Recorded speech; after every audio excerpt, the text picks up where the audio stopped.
I just want to quote one comment from CNN. Wolf Blitz just says, United States has so many things in its hand to control or push tariffs, but China has only one thing, that is rare earth, which will be their number one things to negotiate. I want to go to Professor Imtiaz.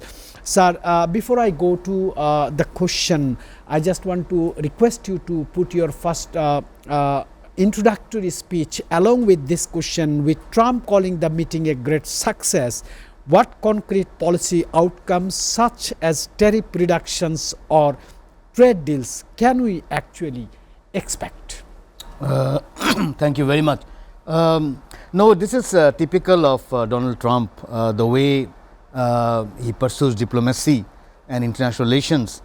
He creates a lot of hype, sometimes a lot of fear, but he knows what he has to do.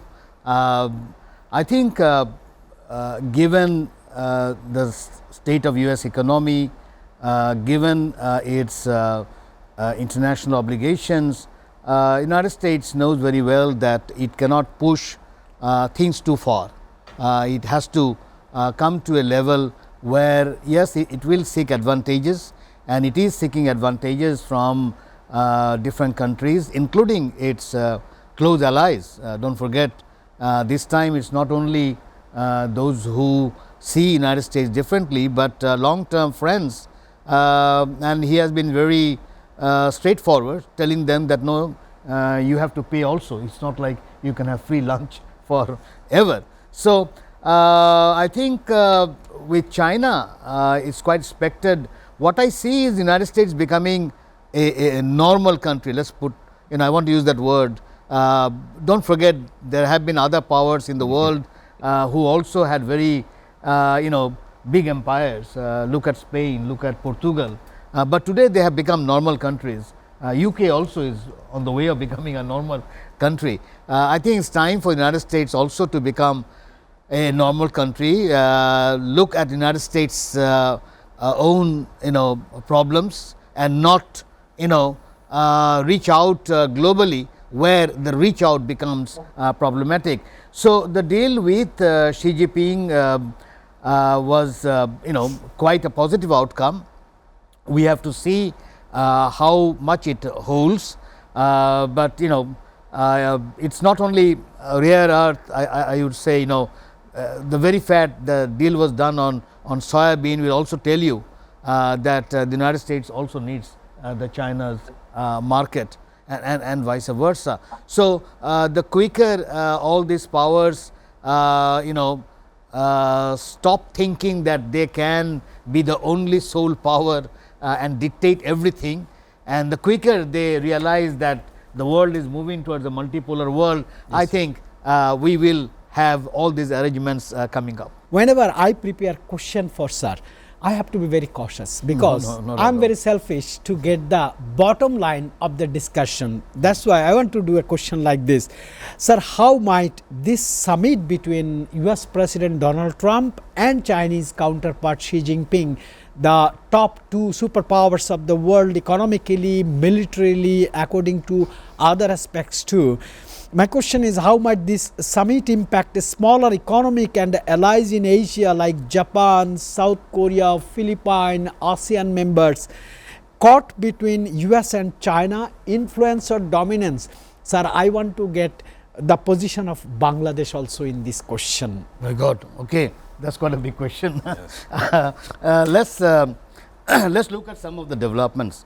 I think what is happening globally is that we are moving towards a multipolar world, and this multipolar world is not a rigid one. It's going to be fluid multipolar world, and the reason why it's fluid multipolar world is largely because of globalization, largely because the production has become international. You can't have everything produced in one place, and sell it also. Keep in mind, soybean you produce more in the United States, but you have to sell it outside. Yes, you have rare earth minerals, you have to export somewhere else also for your technology to work also. So the point here is you are moving to a multipolar world. It's quite natural for power which had the privilege of remaining a unipolar for many years, or even a bipolar for many years, not to give up easily, because the mindset has not been created, the structures have not been created. But one can easily see the transformation that is taking place. One or two examples I think would help you understand. Back in 1980, Europe's economy was 10 times larger than China's in 1980. Today, it's almost equal. Yes. And I mean the collective Europe, where you have France, Germany, all these countries. 29 countries. Yeah, in 1980, 10 times larger. Today, it's almost at par. But by 2050, Europe's economy will be only half of China's economy. So, one can see the transformation. There's no way. And just last week, reports got published that Germany's major trading regime has China has become the largest trading regime. Just last week, they have published the report. Even this year, Japan's largest trading regime is China. So, given that complicity, if I can use the word, one can easily see that this multipolar world would be the future. What I think is required is for each of these countries to become normal country. That's what I say. But if you want to be again a superpower and a great power and dictate to your liking, that I am afraid that's not going to work, because there are enough number of powers now, or enough number of polars who would resist that particular thing. And also, since you have asked for Bangladesh, I think Bangladesh is in an interesting position, because historically we have kept relationships with all the countries. We have not alienated any country. Anyone coming to Bangladesh, we welcome it. What Bangladesh needs to do now, particularly when it comes to the issue of security, because that is where a lot of tension, and a lot of Bangladeshis, there are some Bangladeshis who think that we should now tilt to one and not to other. There also I say no. Bangladesh should start becoming creative. And the word that I use, I just flagged it in several of the platforms that we have in Bangladesh. Bangladesh needs to become a net security receiver. What it means, if you look at Djibouti, Djibouti is an interesting country where they have military bases of all the known countries, US, China, Italy, France, even Japan.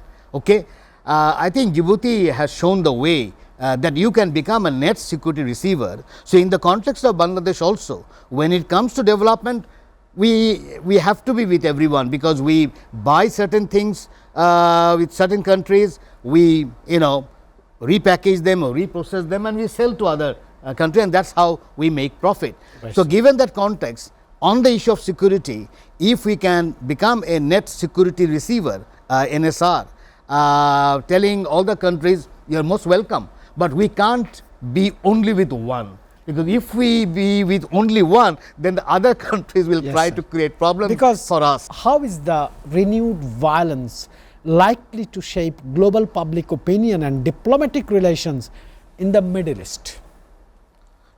Well, the global opinion has shifted largely in favor of the Palestinians, and I mean even the Western global opinion. If you look the number of European countries who have now agreed to the two-state solution, that has also increased in recent times. Look at the number of protests that we see in Berlin or in New York and some of the European cities. Also will tell you that the world opinion, the world opinion in the rest of the world was always pro-Palestine, but in core European or in the West, it was not there, but now it has shifted. But I don't think it's so easy whatever Donald Trump wants to do, because the question is who is running the United States. Is it the Israeli lobby, or is it the American lobby? And there are critics who would say the Israeli lobby is running the United States, and they are very powerful, and their access to on different platforms, the media, of course, the military industrial complex, the universities, they have their hands everywhere. So, at the end of the day, the American people, I think, have to stop. Unless the American people come out in large numbers, as it has happened in Europe, good number of changes have happened, because large number of Europeans are on the streets protesting whatever their government was doing. So I see the only way out is the American people coming in big way, but it's not easy. It's a difficult task. Trump knows very well.